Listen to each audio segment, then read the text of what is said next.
ينهدوا فيكي ازاي؟ حصل ايه يا بامبا؟ احكي لك يا اخوي. ايوه احكي لي. انت بقى طبعا مش خافي عليك، احنا ساكنين فين؟ في اخر دور. وانا اسم الله عليك خلاص ما بقاش فيا صحه للطلوع والنزول. امبارح بقى يا حبيبي انا واقفه في التراسينه، لقيت الراجل بتاع القوطه فايت، رحت نادها له. ايوه يا ست. اطلع يا اخويا يسترها معاك.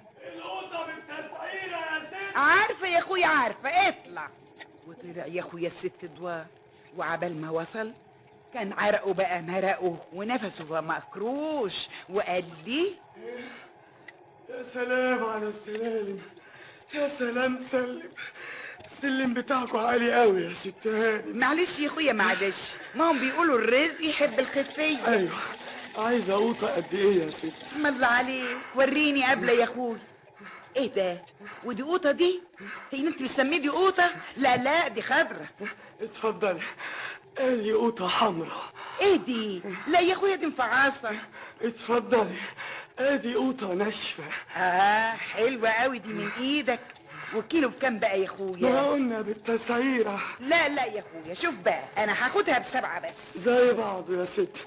عاوزه قد ايه؟ خلاص يا اخويا اتفقنا، هاخدها ب7. يبقى فوت علينا بقى بكره. نعم، افوت عليكم بكره. يا اخويا ان شاء الله.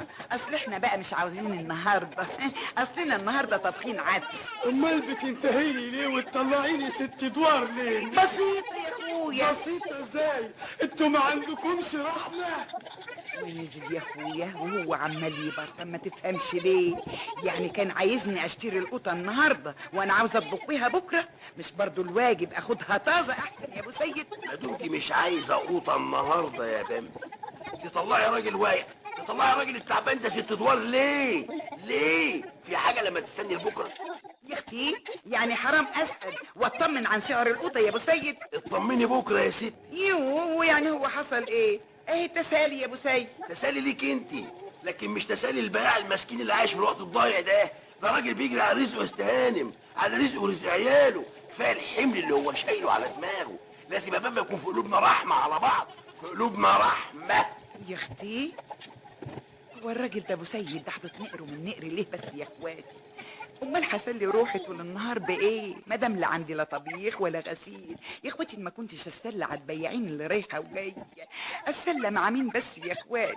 شفتوا بقى الراجل اللي ما يعجبوش اي حاجه اعملها ابدا؟ مش بقول لكم ماليش بخت معاه يعني عليا؟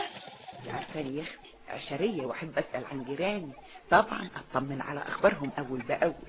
غلطانه بقى يا اختي، غلطانه يا ابو سيد. لا يا بابا